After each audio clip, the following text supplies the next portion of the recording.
Selamat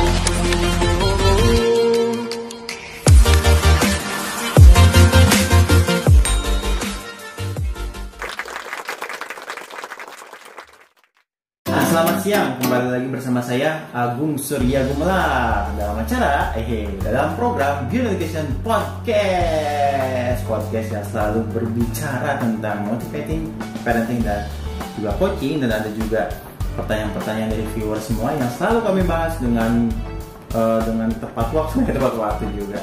Kita bahas dengan tuntas dan kita bahas dengan seksama di sini. Dan seperti biasa, kalau misalnya ada teman-teman semuanya yang memang merasa kok komen saya nggak dibalas-balas atau pertanyaan saya masih belum dibalas sampai sekarang, tunggu saja karena itu pasti akan dibalas. Mungkin hanya urutan videonya memang kita upload itu per 2 hari sekali dan memang itu sedang mengantri di belakang mungkin. Jadi ditunggu saja jika ada yang belum terbalas atau misalnya belum terjawab pertanyaannya, silakan. Kalau misalnya mau nanya lagi nggak ada masalah, langsung saja di bawah di link deskripsi ini ada, di situ ada link Gmail, email juga, terus ada link WhatsApp juga, ada link Telegram juga, dan sepuas atau misalnya silakan mau bertanya apapun kami akan jawab di situ. Jadi jangan khawatir ya, karena kemarin ada yang komen 2 kali, bertanya 2 kali nih, kok pertanyaan saya belum dijawab. Oh iya, nanti. Ya, pertanyaan memang sangat signifikan kalau itu. Jadi kita akan membahasnya pasti pada suatu saat, dan tonton terus di Beyond Education Podcast. Dan jangan lupa klik subscribe atau misalnya share jika bermanfaat. Dan jangan lupa juga ketika misalnya teman-teman merasa bahwa ini penting, langsung nyalakan loncengnya, karena nanti langsung mendapatkan notifikasinya langsung di HP atau gawai tersayang Anda. Wahai, siang hari ini bersama saya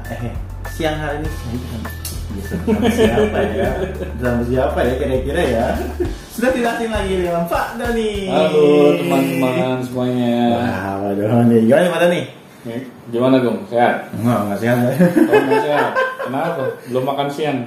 Udah, belum makan siang. Belum makan siang ya? Iya, tapi memang saya sekarang merasa bahwa ini Pak, ketika saya capek gitu Pak ya, bawaannya ngantuk. Wajar dong. Emang ada gitu, pas capek kita segar bugar gitu. Tapi emang kalau misalnya capek itu ada nggak sih Pak sebenarnya Pak? Kalau misalnya kita berbicara capek gitu ya Pak, sebenarnya capek itu ada nggak sih Pak? Ya capek kalau habis bekerja ya itu normal. Nah, tapi ya kita kan bisa beristirahat. Nah di sini jangan sampai kita dikalahkan oleh capek sebenarnya. Jadi capek ini boleh kita beristirahat sejenak. Setelah itu kita mulai beraktivitas kembali.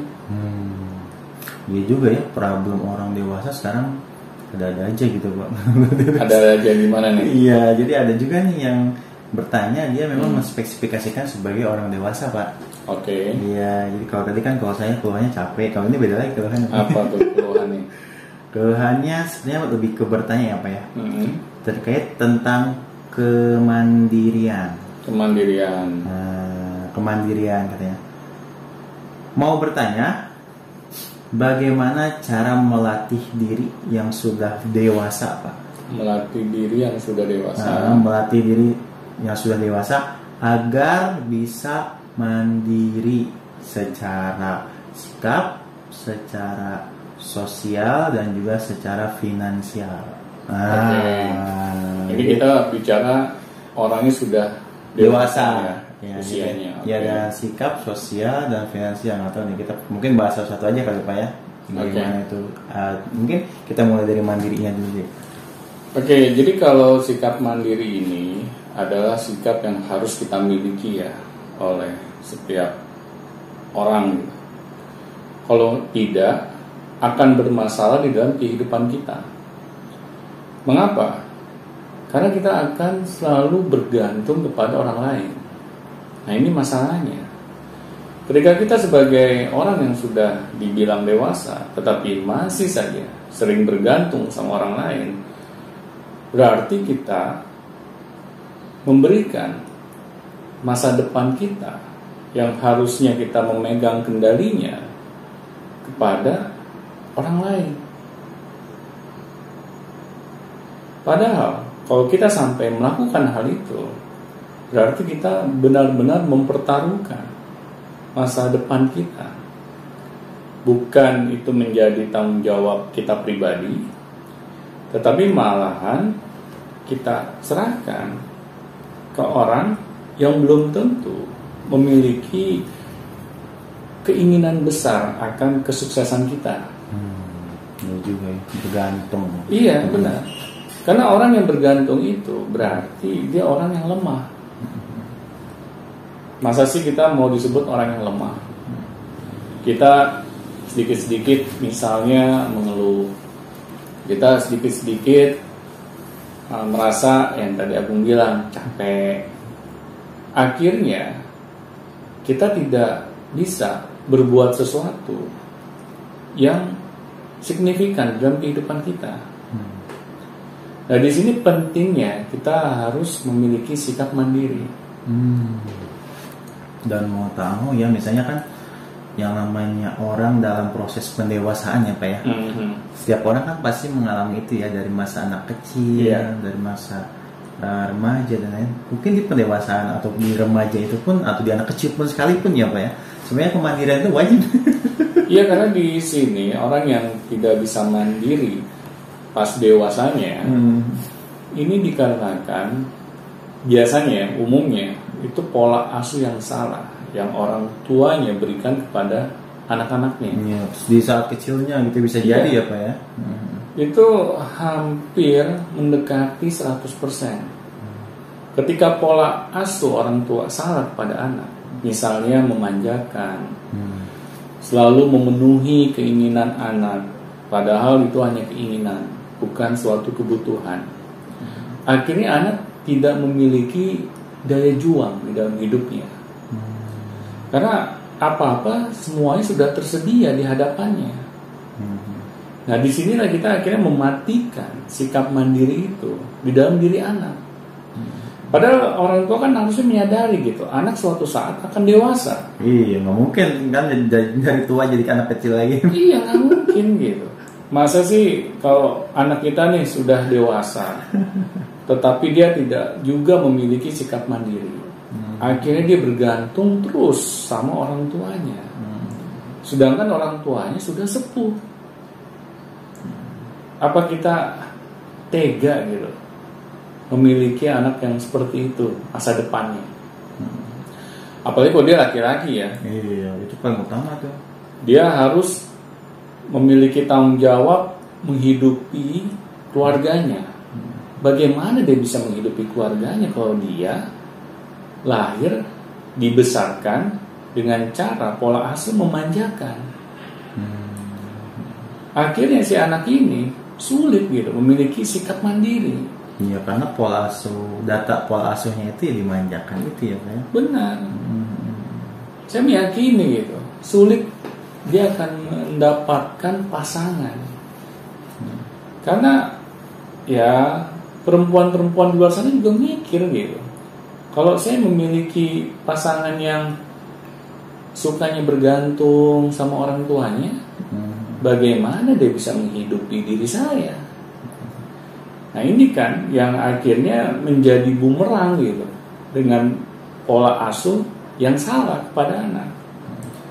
Nah, tetapi kalau sudah terlanjur dewasa, ya memang ada PR besar kalau kita ingin mengubah perilaku yang salah menjadi benar.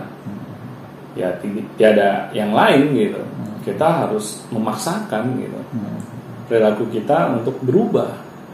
Kalau tidak ya kita akan stuck di situ gitu selamanya. Yang dimaksud dengan mandiri secara sikap itu untuk orang dewasa seperti apa sih? Ya dia harus mengetahui apa yang menjadi cita-citanya. Dia harus mau memperjuangkannya. Dia harus bisa memanage waktunya. Banyak hal. Tetapi di sini kita harus sadar gitu bahwa sikap yang seperti itu tidak datang tiba-tiba. Iya, kadang kan kebanyakan orang dewasa jika sudah tapi lebih tepatnya ketika mengubah sikap itu katanya sih agak lama. Iya, butuh proses. Iya. Kalau udah dewasa katanya agak lama gitu Iya. ya. Iya. Karena kita sudah terbentuk karakter di dalam diri kita. Dan ketika karakter itu ingin didobrak, itu membutuhkan usaha atau effort yang luar biasa. Dan banyak orang di luar sana yang akhirnya dia mengalami frustasi gitu. Kok sulit ya mengubah perilaku saya? Akhirnya Tuhan membantu orang tersebut dengan memberikannya musibah. Dipentokin dulu. Iya. Karena apa? Kalau tidak diberikan musibah oleh Tuhan, dia akan sulit berubah. Itu karena Tuhan sayang loh sama orang ini gitu. Ternyata di balik musibah tuh ada aja gitu. Iya. Pesan dari Tuhan itu. Benar. Karena kan kita hidup masih di dunia gitu. Jadi di dunia ini ya kita perlu yang namanya usaha, kerja keras untuk bisa kita mendapatkan sesuatu yang kita inginkan. Ada proses di situ gitu. Nah, Tuhan membantunya dengan cara memberikan musibah agar kita bangun gitu dari tidur panjang kita gitu. Selama ini kita sudah salah dengan memiliki sikap yang tidak mandiri gitu. Nah, di sini yang saya inginkan dari orang yang bertanya tadi, ketika dia sudah mengetahui nih sikap-sikap apa saja yang dia ingin ubah, dia mulai catat satu persatu. Setelah dia catat, cari lawan katanya. Jadi kebiasaan dia sehari-hari seperti apa, Iya. atau sikapnya seperti apa, terus cari lawan katanya ya, Bang? Iya. Nah, ketika dia sudah tahu lawan katanya, dia mulai mengubah satu persatu. Dari mulai daily atau bagaimana Pak? Dari hal yang kecil aja gitu, yang dia bisa lakukan saat ini juga. Karena kalau tidak dimulai, akan sulit gitu. Iya, apalagi kalau biasanya gini Pak, wah saya akan mandiri, bertahan 5 hari. Iya. Mandirinya cuma 5 hari, 6 harinya udah nggak lagi. Ya karena kalau kita ingin mengubah perilaku kita sekaligus, susah ya? itu akan sulit. Berarti satu-satu ya? Satu persatu. Yang terkecil. Yang termudah dulu gitu. Misalnya nih, kita ingin bangun pagi tanpa harus dibangunkan oleh orang lain gitu. Ya kita mulai disiplinkan diri kita gitu. Misalnya untuk tidur lebih awal. Setelah itu kita pasang alarm di samping tempat tidur kita. Dan kita memaksakan diri ketika alarm itu berbunyi, ya kita langsung bangun. Jangan pas alarm itu berbunyi, kita matikan, kita tidur lagi gitu. Nah ini kan akhirnya jadi masalah gitu, karena kita ingin mencoba berdiri di atas kaki kita sendiri, dan itu memang butuh usaha. Iya, memang enaknya sih setelah mendengar suara alarm tidur lagi. Itu biasanya seperti itu gitu kan. Nah, tetapi kalau kita ingin mengubah perilaku yang salah menjadi benar, memang harus ada sedikit pemaksaan di dalam diri kita. Apakah sifat berani itu saya mandiri itu bisa muncul secara tiba-tiba atau gimana Pak? Biasanya kan ada orang nih Tidak bisa tiba-tiba. Iya. Bagaimana maksudnya? tiba-tiba misalnya anak-anak itu kan ditinggal orang tuanya terus mandiri. Apa begitu? Apa seperti apa tuh kira-kira? Anak kita ini bukannya Tarzan gitu kan. Ditinggal di hutan dari bayi terus tiba-tiba diurus sama gorila gitu kan. Akhirnya dia jadi mandiri ya. Ya nggak kayak gitu kan, itu kan fiksi gitu. Tapi di sini saya berbicara mengenai hal yang memang bisa langsung diimplementasikan. Kalau kita ingin mengubah perilaku kita yang tadinya salah menjadi lebih baik gitu. Ya kita harus mau melakukannya dari hal yang termudah dulu. Kita cari nih dari beberapa sikap yang ingin kita ubah, mana sikap yang paling kita bisa lakukan saat ini juga. Jadi jangan sampai kita ingin mengubah sikap kita menjadi lebih baik, tapi caranya sulit gitu. Akhirnya karena sulit kita tidak melakukannya. Iya, dia cuma pengen doang. Pengen doang. Caranya nggak tahu gimana. Iya, karena ya sesuatu hal itu, apalagi ini udah menyangkut kebiasaan ya. Ketika kita ingin ubah, kita harus perlahan. Tidak bisa kita langsung ubah seluruhnya gitu. Karena kalau kita ingin mengubah secara dramatis, pasti kita akan lemah di tengah jalan. Tidak cukup kuat ya kan? Iya, karena manusia ini kan butuh yang namanya tahapan-tahapan dalam melakukan sesuatu gitu. Kayak contohnya gini deh, orang yang belajar berenang, kan nggak mungkin gitu kita belajar berenang tidak dimulai dari kolam yang cetek dulu. Masa kita langsung dilempar gitu ke tengah laut, ya pasti mati tuh orang. Nah di sini kan butuh yang namanya proses gitu. Jadi membiasakan diri dulu dengan air misalnya, di kolam yang cetek dulu. Dia beradaptasi dulu dengan lingkungan. Setelah dia mulai mahir, kita arahkan ke kolam yang lebih dalam. Nah di sini butuh proses. Ada prosesnya. Karena kalau tiba-tiba orang itu akan mengalami shock terapi gitu.